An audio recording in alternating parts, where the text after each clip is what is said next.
So welcome to the latest episode of the Conscious Finance podcast. I'm really, really pleased to be joined today by Jayne Phan. Welcome, Jayne. Thank you. So Jayne is Finance Director for Saw-Days, Yes. which is a B Corp and employee-owned company. Correct. And Jayne's background was starting out in life in the Big Four. Is that right? Yeah. Ernst & Young? Yes. And then shot up through the ranks, Computershare, Bart Ingredients, Mighty, big corporate organisations, Yes. and then found Saw-Days. Yes. Is that right? Yes, that is correct. I don't know if shot off through the ranks is the right expression, but yes, so I started off in Ernst & Young and was there for like 7 years. So I was there 4 years in Bristol and then 3 years in Canada.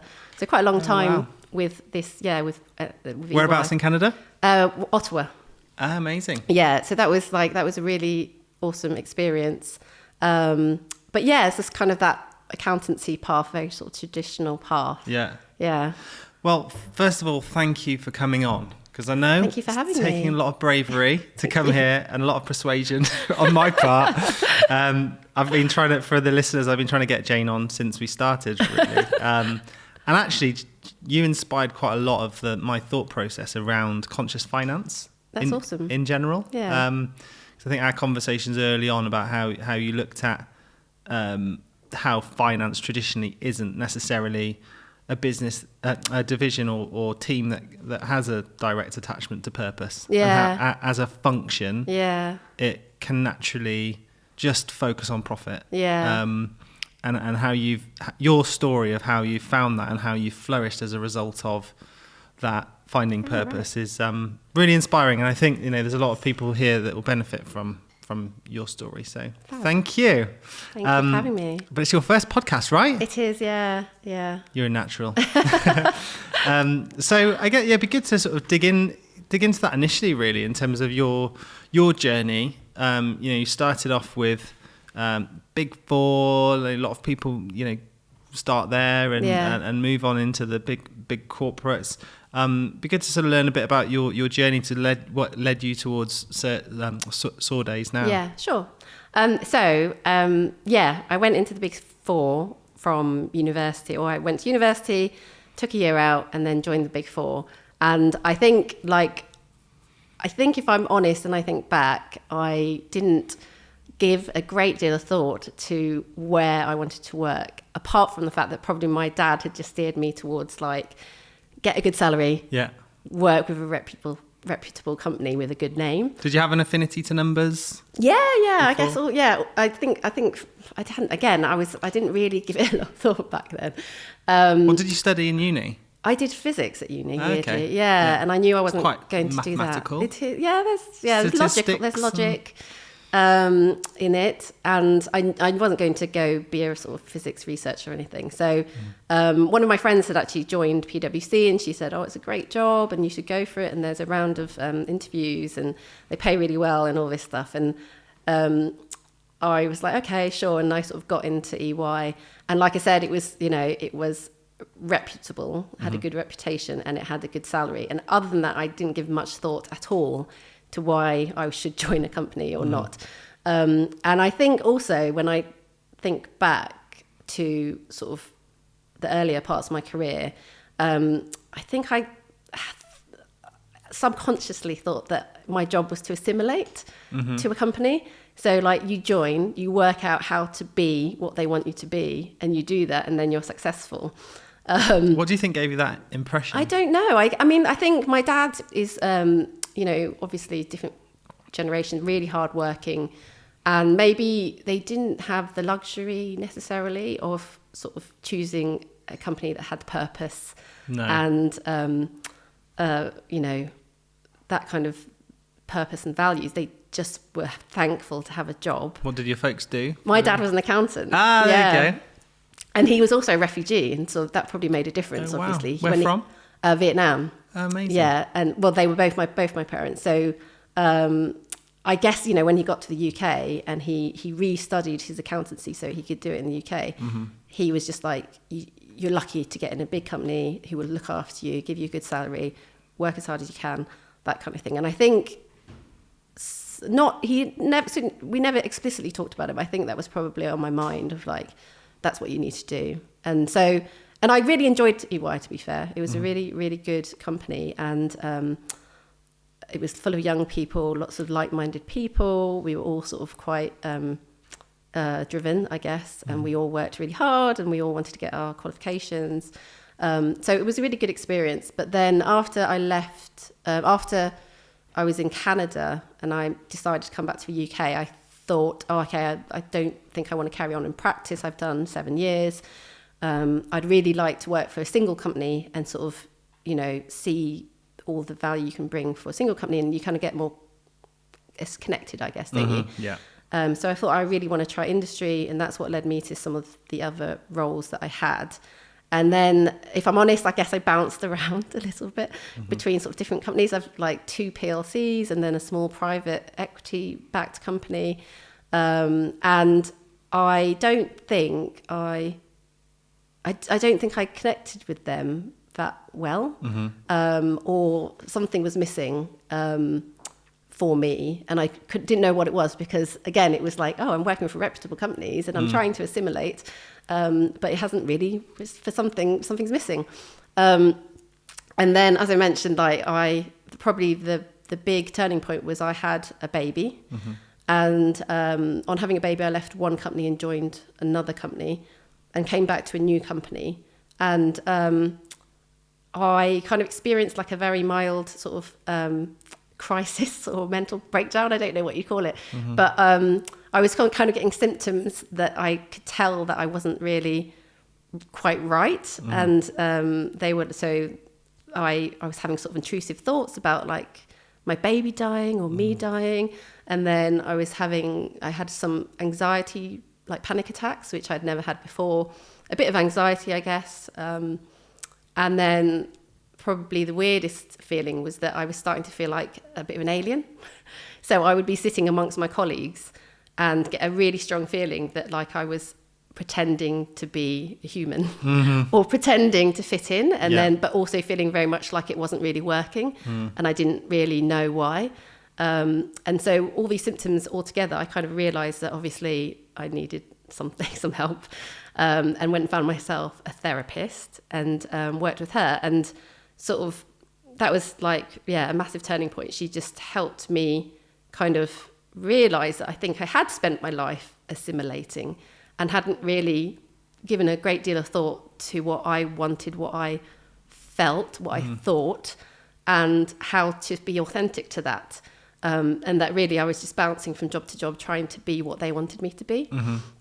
And I think what really sort of brought it to the fore was like being a mother was probably the most authentic thing I'd ever experienced. And so being at home with your baby, and then the contrast of sort of going into work and sort of pretending to be something you're possibly not. I think that contrast was what sort of made it all sort of come to the fore, and then sort of resulted in this kind of mild mental breakdown thing.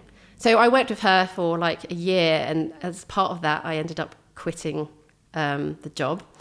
And I actually sort of thought that I might want to quit finance completely. Wow. Because having had sort of a number of experiences where I didn't really sort of connect with the company, I thought, well, maybe finance and the finance culture is just not for me. So I became a contractor, and in that time I was supposed to have a think about like, what else could I do with my life? What else could be more fulfilling? And I got contacted about this job in store days, and I was a little bit sort of dismissive and sort of said, well, that's not what I'm looking for. I thought about changing, I was kind of thinking I was going to change my life. But the recruiter was very persistent, thankfully. And I went to meet the people in Sorday. So there was like Toby Sorday and the sort of, he was the outgoing MD, and then the incoming MD and the people on the board all interviewed me. And I think partly because I had nothing to lose, I was as honest as I've ever been in an interview. And I really advocate that now, like honesty in interviews. But I kind of said, here's where I worked. and they didn't really work for me. And so if this is going to be the same, I have to be honest, like I'd leave it. Yeah, fair enough. But then also, obviously, you know, this is what I can do. This is what I know I can do. This is what I know I'm good at. And then also, I think it was a full-time job actually. And I sort of, because I had nothing to lose, I kind of went in and said, I'm going to do this for you part-time. And that's the only way I'd do it. But I'll do it as good as a full-time person. Yeah. And again, thankfully, because they're quite sort of open-minded people, they were like, yeah, sure, maybe she can. And I think like all of those things together made me realise that the company was quite like different in their thinking, progressive. They probably didn't. They don't buy into a lot of the corporate, you know, norms, I guess. And so, I got the job offer, and Toby Sorday sent me a lovely email because I was still sort of umming and ahhing. He sent me a really heartfelt email about why I should join and why like the company would be so different and so such a good thing for me. And like sort of he used the word like nourishing, like it's a nourishing place to work, and that's what we try and do. And I was like, okay, I'll give it a go. You know, it's a last ditch attempt maybe to sort of make the finance thing work. And then I joined, and that was like almost 7 years ago, and it's been amazing. So it's employee owned, it's a B Corp, but I think all of that existed even before, all the values existed before it became any of those things in the founder, Alistair Sorday. But it's becoming then employee owned, and B Corp has only sort of helped to, you know, improve on the culture that was already there. So now I'm just super, super passionate about purpose-led businesses, particularly employee-owned businesses. B Corp's a brilliant organisation, but I think working for an employee-owned company as well has sort of just completely turned on its head lots of things that I thought I knew about finance, and it sort of just makes you look at everything a different way. So, it's been a brilliant experience. Amazing! Wow, what a story! And did you climb? What level did you enter Sorday's, and now you're FD? I'm guessing. So I was financial controller when I joined. Yeah. No, it's inspiring. I think it resonates a lot with me actually, and you know, not many people know, but I also had a mental crisis. Yeah, after I went traveling, Southeast Asia, and I don't know if it was lack of routine or the malaria tablets or just sleep deprivation. Yeah. But yeah, I lost myself. Really? Yeah. This was after quite a successful career in marketing. Okay. And just taking that time out to travel with my now wife. Yes. And I just completely lost my sense of self, my confidence. Oh my gosh. And I think coming back from that, touch wood, this was, just before I got into recruitment, so 12, 13 years ago. Nothing's happened since, so, all good since then. But I think that story of hitting rock bottom and then how to get out of that is quite inspiring, I think, for anyone, whether it's postnatal depression or general mental health anxiety, self-limiting beliefs, lack of confidence. So what was it for you, do you think, that got you out of that rut? So I worked with a therapist for a year and a bit, and then I actually sort of worked with her again recently, and she was just amazing. She just basically sort of helped me think about why I do the things I do, or sort of what makes me me. And then also I think she sort of made me realise that I think oftentimes I ignored what I was thinking and ignored what I was feeling, and always tried to work out what other people were thinking and feeling, and then sort of make them happy or like I said, assimilate or whatever it was. So it was just kind of working with her on that principle, and it's the idea of being authentic, isn't it? And many other things as well. It sort of runs into every aspect of my life, that kind of thing. And yeah, it's the best thing that ever happened to me, really, because I managed to work out who I was and managed to bring that into my work life. And then I think because I had been living possibly like a life where I was one person to my daughter, one person to the people at work, one person to those friends, one person to my partner maybe. It was all like almost like having multiple personalities. And I didn't actually know what my own personality was and what I thought and felt and how to bring that out. So we did loads of work on that. And yeah, sorry, my train of thought. But we did a lot of work on that, and I think I've just been trying to practice that ever since she introduced me to the concept. And I think you have to practice. I'm not perfect at it at all. And under sort of pressured circumstances, I will revert to like that, personality that I don't know, like playing it's not quite me. It's not quite me, or like I don't know if you ever sort of like, why did I say that? That's like that's not what I was thinking or feeling. Why did I do that? But I've been trying to practice it, and the more I practice it, the more I feel like fulfilled in my life, the more success I have in the company. And to the credit of the company, every single step of the way, they've encouraged me to be myself. And I think other companies don't necessarily do that always. I think other companies can be like, why are you so loud? Why are you so this? Why can't you be more this? And yeah, I think the company that I'm with now, allowing me to be myself and sort of nurturing, and when they saw me being authentic, they would, I guess they would comment on it, and they would encourage me, and they say that was awesome what you said there, and it was really needed. Helped me to sort of nurture that in myself. And yeah, I always like it's sort of really related. There's a saying, isn't there, like a Gandhi saying that says happiness is like aligning your thoughts, feelings and actions. And like that couldn't be more true for me, I think. Is being a leader or being a finance professional or being whatever, but doing it on my terms, in my way, with my personality, not what an FD is supposed to look like, or whatever someone's preconceptions are. Yeah. And have you got any sort of tips for listeners maybe going through similar challenges, trying to find their real true self and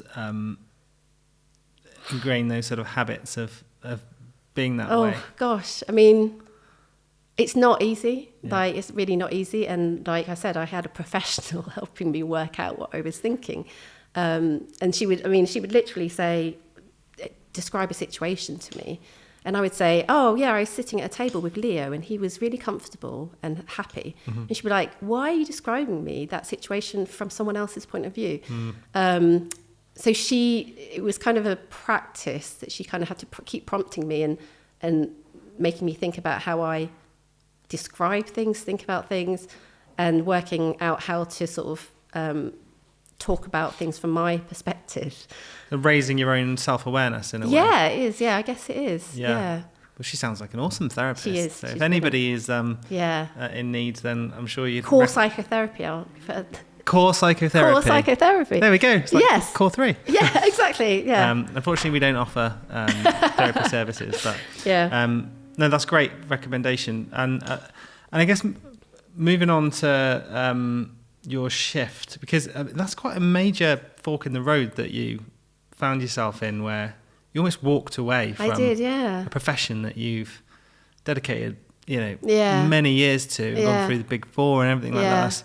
It's a pretty major thing. So, how would you say from a finance perspective, from the role itself, what would you say was your experience then to what it is now in more of a purpose-driven business? Okay. So that's the interesting thing. Like, I enjoyed like the nitty-gritty. I enjoyed like this problem solving. I enjoyed numbers. I enjoyed sort of the logical challenge of that.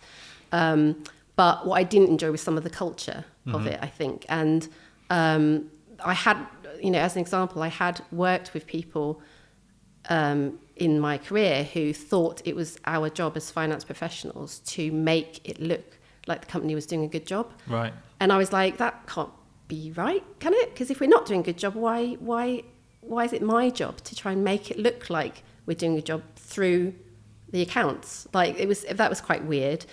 There was like that culture of like presenteeism, like working till, you know, God knows what time, 8 o'clock in the evening.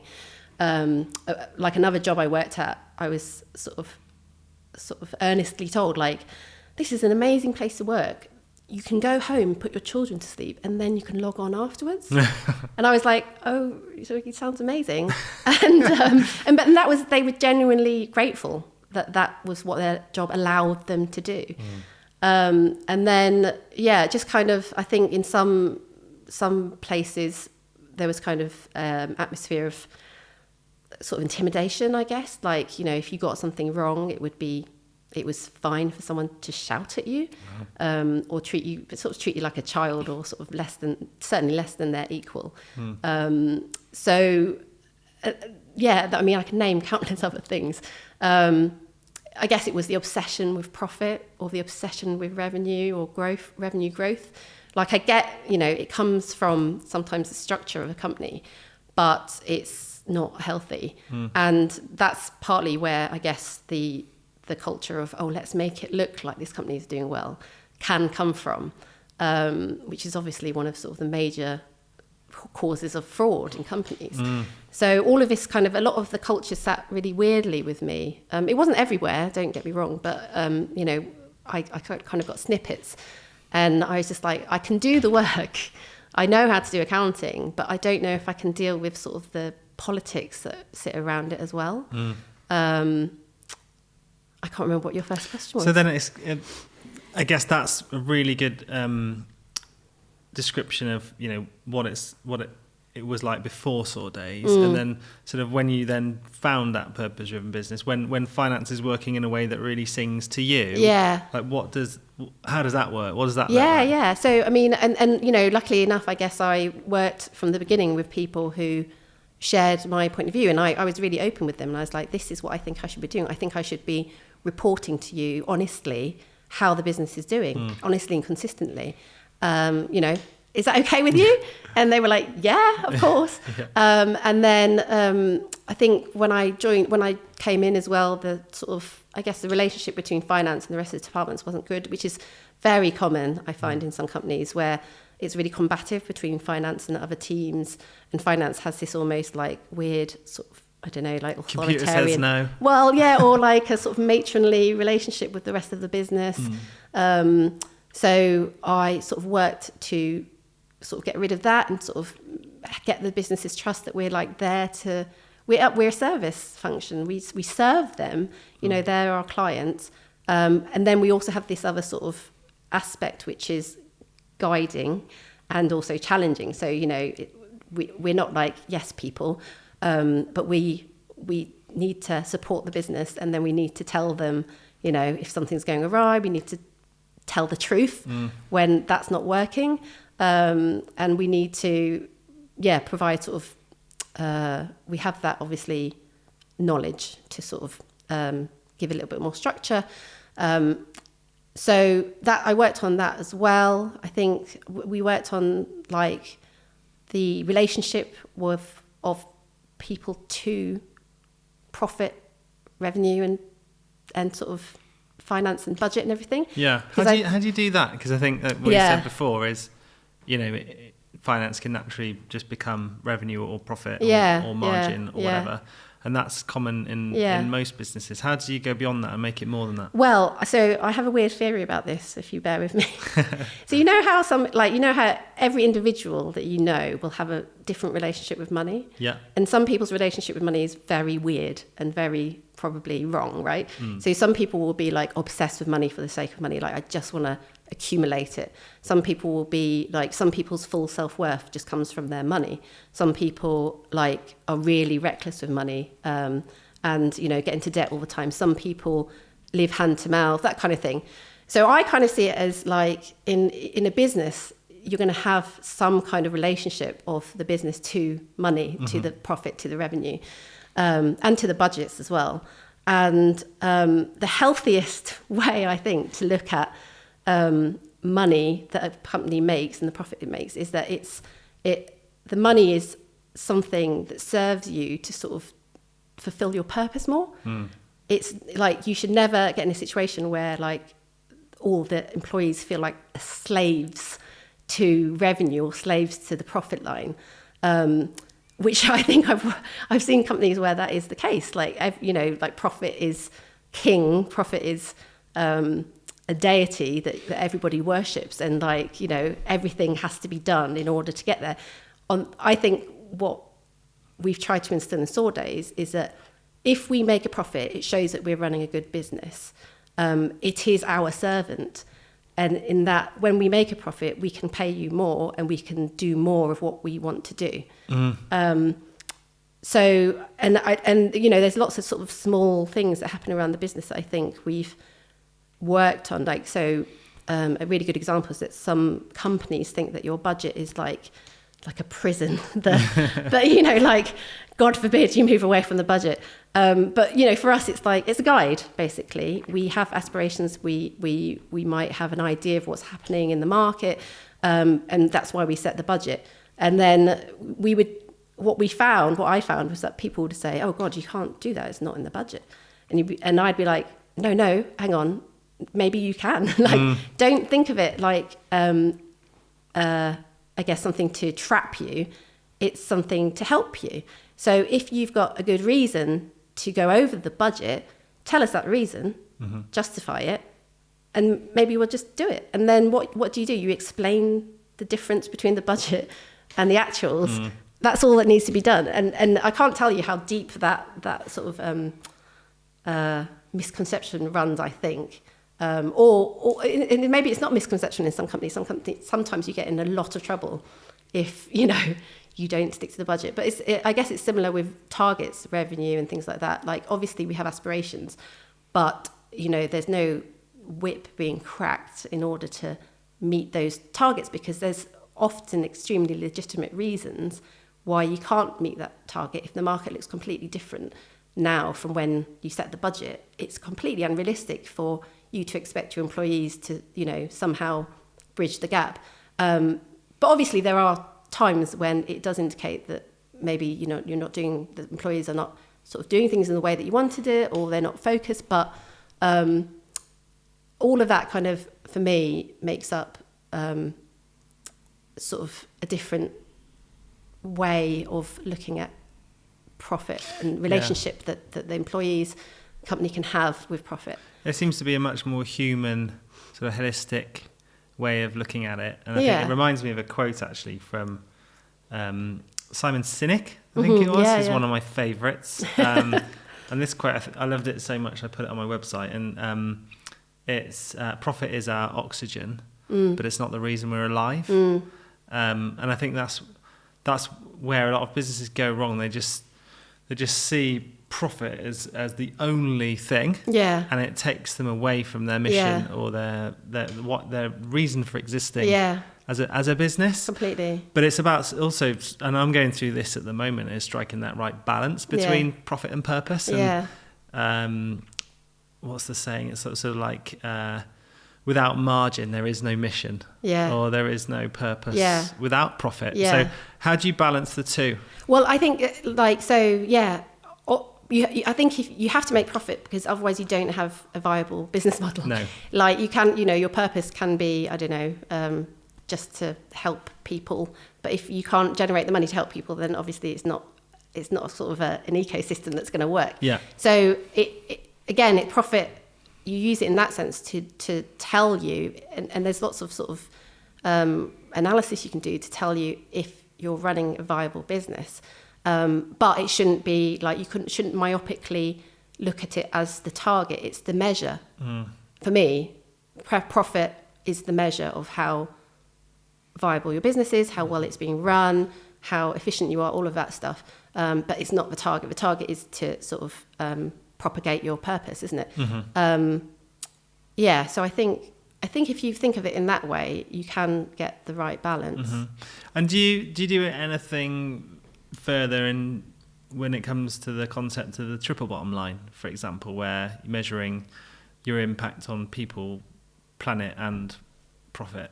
As part of the B Corp, we do have like an impact report, and we're monitoring like carbon sort of emissions and things like that, and we've set a target for ourselves. And people-wise, we do sort of employee net promoter score.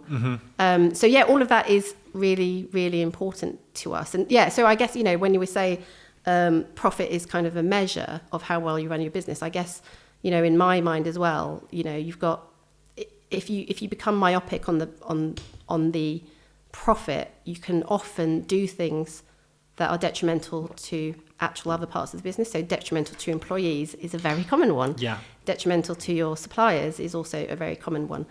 Sometimes detrimental to your customers, although that obviously comes back to haunt you much quicker.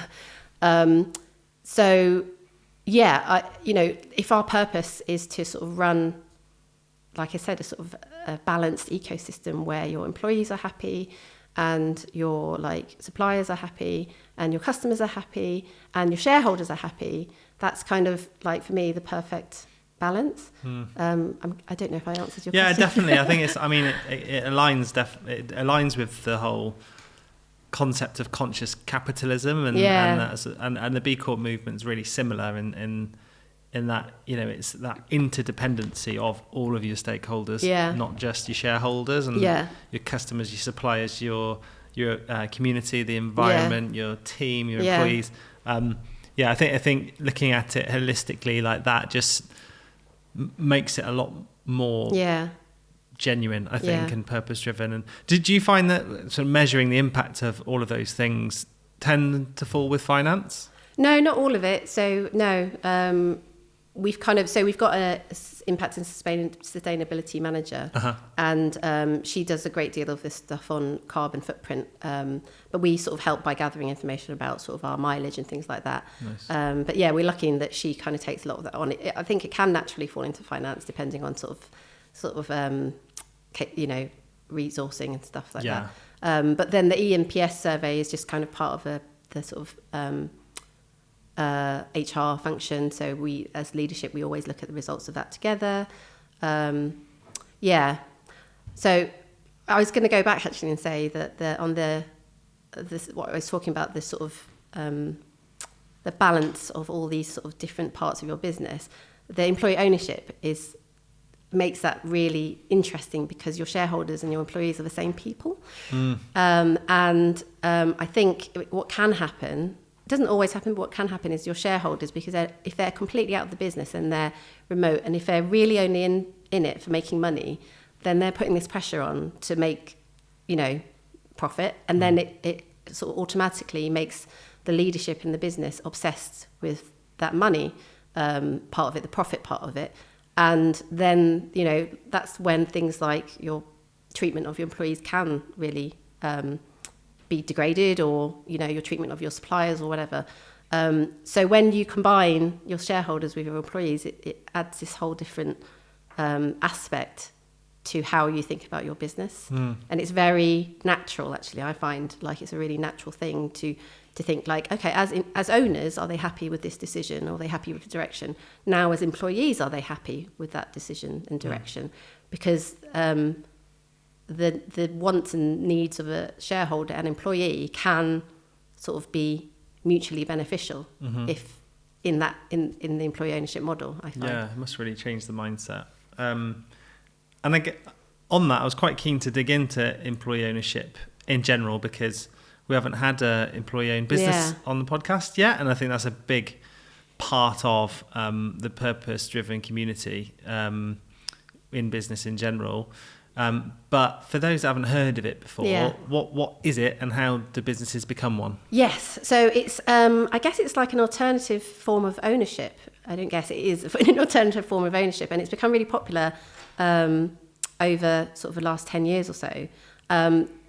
So rather than, if you had a owner-owned business, owner-managed business like yours, I guess, and at some point you wanted to exit, but also you probably want to leave the business so that it continues even though you're not there. Traditionally, you would sort of look for another buyer. You know, that was kind of a normal way to do it. So you could look for someone to purchase the business as a whole. But the employee ownership model allows you to sell the company to the company effectively. So you set up a trust, and the trust buys the company, and the trust is the beneficiaries of the trust of the employees, which means the employees basically own the company. And it's a really, really interesting mechanism because it kind of, it keeps sort of the legacy of the founder sort of in the company. So if you were to sell to Robert Half, let's say that, in 10 years time or 20 years time, you've thought Corfree is going really well, I'm going to sell it to Robert Half.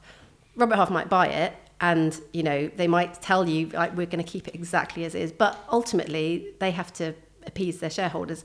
They might have to change quite a lot about it. They might move it all to London, so everyone in Bristol loses their job, or they might just sort of chip away at some of the things that they think are less profitable. Whereas if you sell it to employees and you've got this beneficiary, then I think you've got a much greater chance of maintaining sort of the legacy that you sort of created in the company. No, that's really good analogy. And I think with the actual sale process, when you said the sort of the company effectively buys it, is that like sort of similar to an MBO where just via the trust? Well, so there is a funny thing about it in that in most transactions, you're going to have a buyer and a seller, right? And the buyer and the seller sort of, one's going to want the highest price and one's going to want the lowest price. Whereas in an employee ownership transaction, you've only got a seller, and then you're going to get some professionals to sort of help you value the company. And you don't have that sort of tug of like two people arguing over what the actual price is. So you do have to be really careful, but like there's lots of companies who are kind of very, very well versed at it now, and they sort of they should be taking a look at sort of obviously the past performance, but then the cash flow and sort of also the future aspirations of the company, so the money that they need for investment, and then they should be able to come up with a price. And typically they're much like a transaction, you'll get an amount up front, and then they'll have a deferral period for the remaining portion. I've not seen one yet that's contingent on performance, but I've seen most of them have like a consideration, and then some of it's deferred over like 5 years. So to give the company the opportunities to sort of pay out a large sum, but then probably recover their cash flow, protect their cash, and sort of pay out sort of more slowly.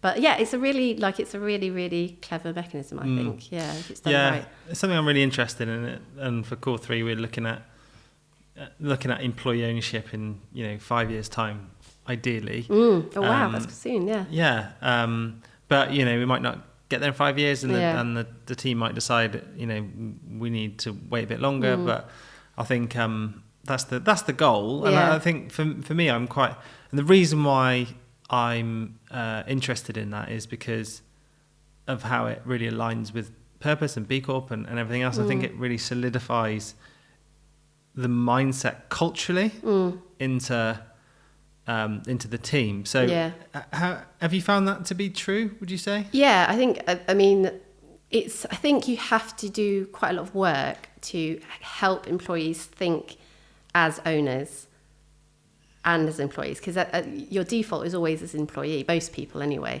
Now, obviously now you've got experience of thinking as an owner, but before you ran a business, you probably wouldn't have had experience of thinking like an owner quite the same way. So I think there's always like a lot of work to make sure that they get what it means. But I think you have to keep telling them, and you have to keep sort of reminding them. And their employee voice is always important, I think. So they shouldn't lose it. But I think alongside it, ideally you have an owner voice as well. And then for every sort of decision, every sort of action, ideally you'd be thinking, what does the employee in me think about this? What does the owner in me think about this?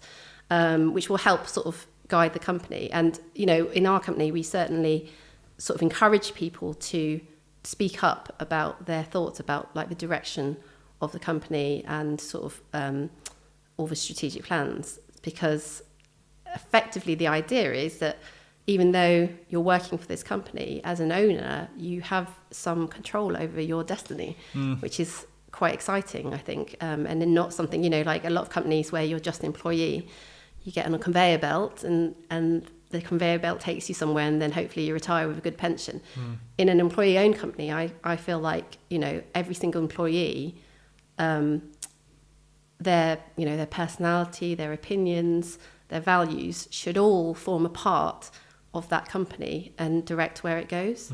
So that's also, another amazing thing I think about sort of the model and how it can work. Yeah, and I think a lot of organisations, even if they aren't employee owned, really struggle with ways to find their employees feel like they have a genuine voice. Yeah. And that they're creating that sort of truly inclusive culture where there's psychological safety and everybody feels like they belong, and there are mechanisms for feedback and people and that feedback is actually heard. So are there any tips from having been in an EO business, and I know you're a trustee now of another one? So are there any tips of sort of mechanisms or weekly, monthly things that you do to engage your shareholders or team? There's some sort of big things that we do, like we have an employee ownership council, and that's like people from around the business who are elected in and volunteer, and then they're elected in, and that's kind of had quite a few people go through it, and so they've all had that experience of kind of being part of the council and sort of being involved in these sometimes quite interesting debates about the company. I joke that I think it should be like conscripted, that you have to go through the employee ownership council in order to work in the company, because it's just such a good experience, and you really get to see like different aspects. So that's probably like one of the biggest things that we do. And how often does that happen? So we meet monthly. I'm on the council as well. And how are people selected? So every time someone comes off, we have 7 people, and every time someone comes off, we just go out to the business and say, "Is anyone else interested in joining?" Okay. And the tenure is like 3 years. So I'm about to finish. But then, as part of that council, there's also employee director.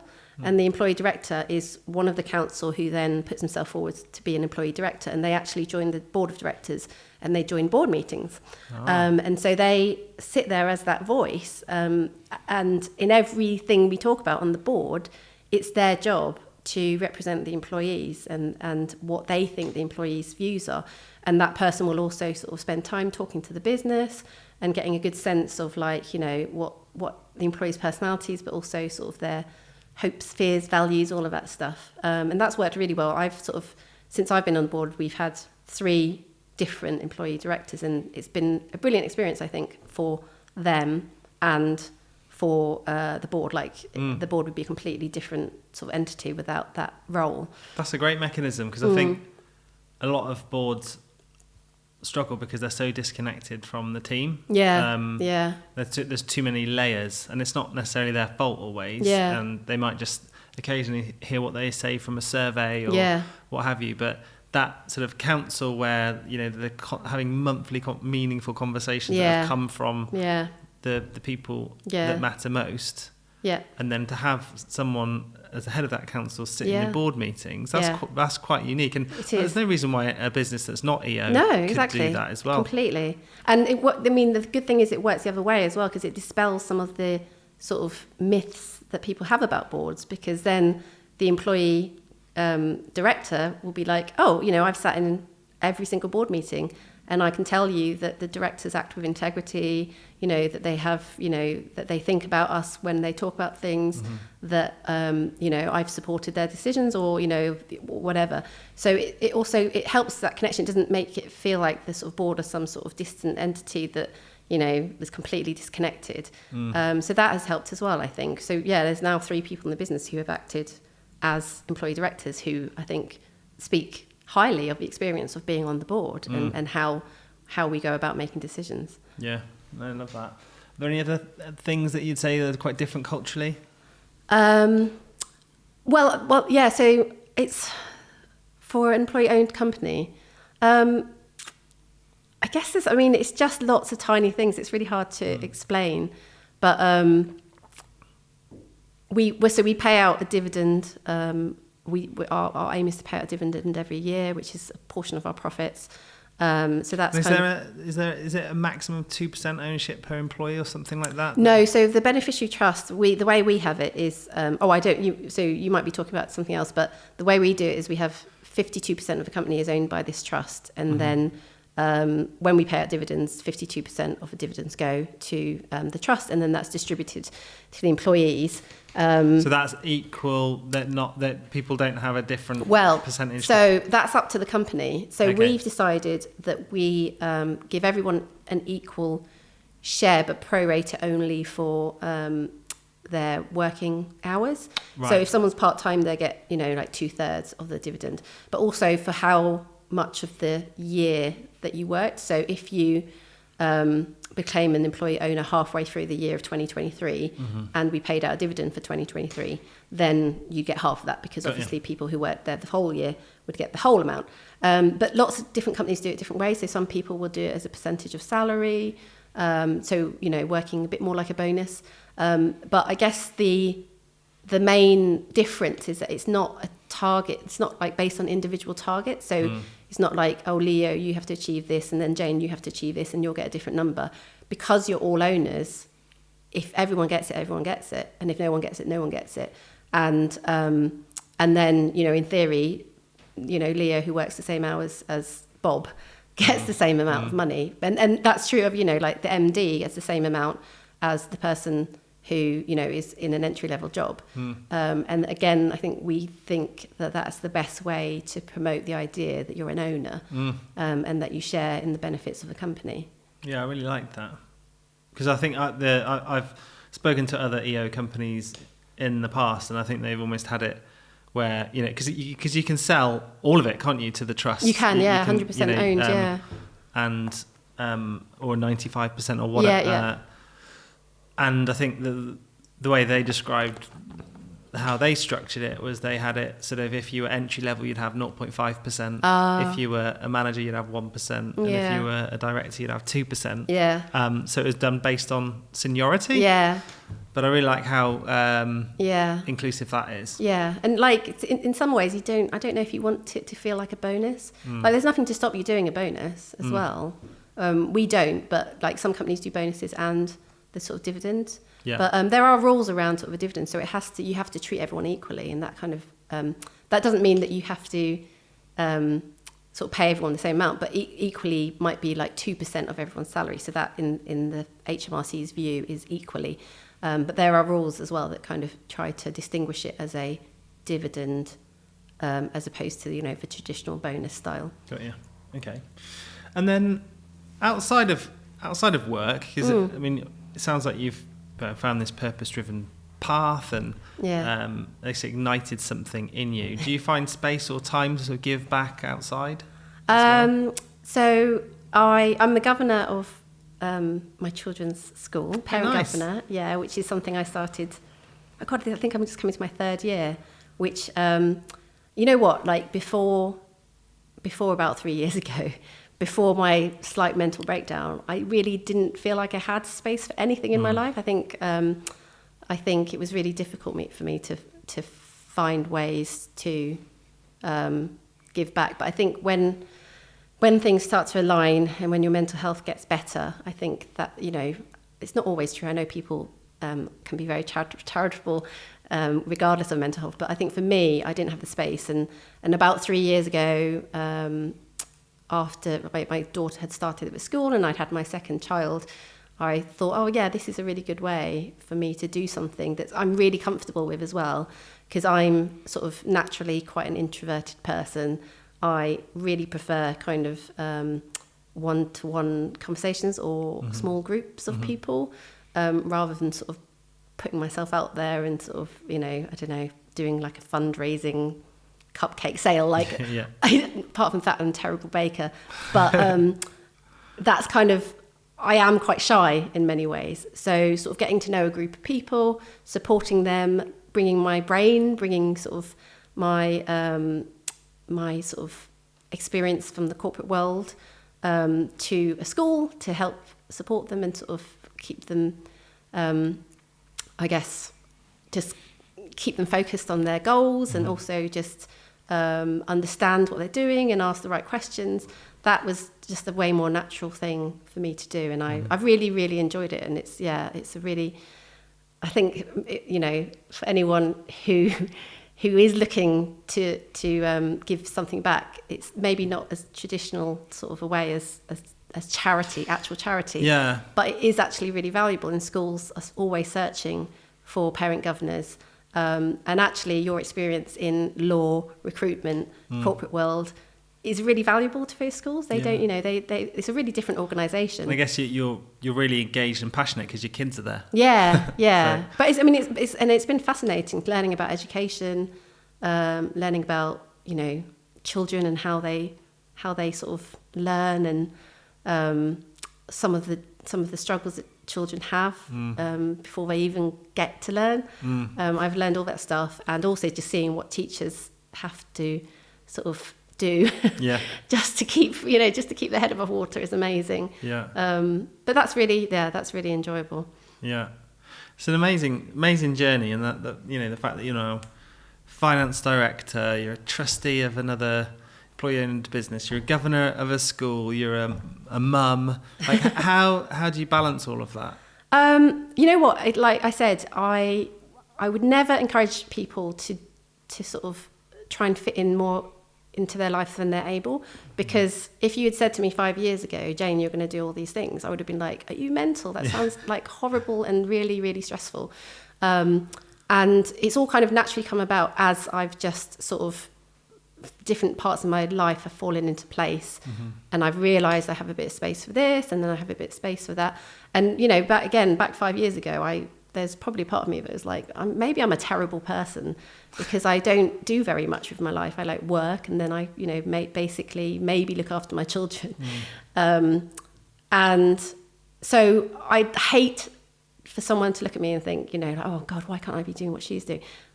It's not always been the case, and it might not always be the case as well. I might, you know, as you know, you go through the sort of peaks and troughs of your life, you might have to drop quite a lot, and you have to look after yourself, don't you? So it's just, for me, it's just like working on sort of my mental health, my sort of relationship with myself, having like a really nourishing career at work, like a job that I enjoy. It doesn't bring me it brings me the right kind of stress. It doesn't sort of tear me in different directions. It doesn't make me into a person I don't want to be. I don't have to go and pretend, you know, I don't have to like shout at people, because I'm not a sort of shout at people person, you know, like all those things. And that all falls into place, and then I guess you kind of feel like you have room. Then maybe, you know, you start to add some more things until you reach the pinnacle. And I was the school is looking for a chair of governors, and I was like, no, I'm sorry, I just can't. Is that bit too much? So don't feel bad about what you can't fit into your life. So sort of piecemeal it almost, as and when you're ready. I think, and you also can't compare yourself to anyone else. Like someone who can, you know, do amazing like marathons and raise money, and you know, I know you did the Bath marathon, didn't you? And someone who's started a charity in Africa. You know, everyone has different circumstances, and you can't sort of compare yourself, and you shouldn't feel bad for not doing what other people do. Just find your own way. I think the comparison is the thief of joy, isn't it? And you know, I mean, for me, when I had my mental episode, similar to yourself, you know, I think my therapist told me at the time, charity starts at home. So just focus on you for now, and just over time things will happen, confidence will build. And then, you know, you find the capacity to take on more. And for most people, being a parent is, you know, enough. Purpose enough. Oh my enough, God, you know, that's a lot, isn't it? Completely. And there's nothing wrong with that. In fact, if you put everything into your kids, then that's a life worth living, isn't it? Exactly. And that's, you know, like I had a conversation recently with a friend who was just like, how can I make a difference in this world? And I was just like, creating 2 small children who are really, really happy, you've made a difference. Like, you know, it's done. Stop trying to work out how, you know, I don't know, how you can influence 100,000 people, because if everybody just made 2 people's lives better, like imagine the impact that would have. So yeah, I think it's a dangerous thing, isn't it, to sort of put too much pressure on yourself to sort of, especially with all social media and stuff, you put too much pressure on yourself to be something extraordinary. But actually being a good ordinary is a perfectly well-lived life. Absolutely. So love that. What a lovely note to finish on, Jayne. Thank you so much for coming welcome. on. It's been really inspiring, and I think hopefully a lot of people will take a lot from that. So thank you. Thank you. So thanks for listening to the Conscious Finance podcast. It's really appreciated. And if you can help us increase our impact and inspire others, it would be much appreciated. All we ask is just subscribe to the podcast, give us a like or drop us a comment. It really does help get the word out there and expand our reach, and hopefully inspire others to drive their impact further. Thank you.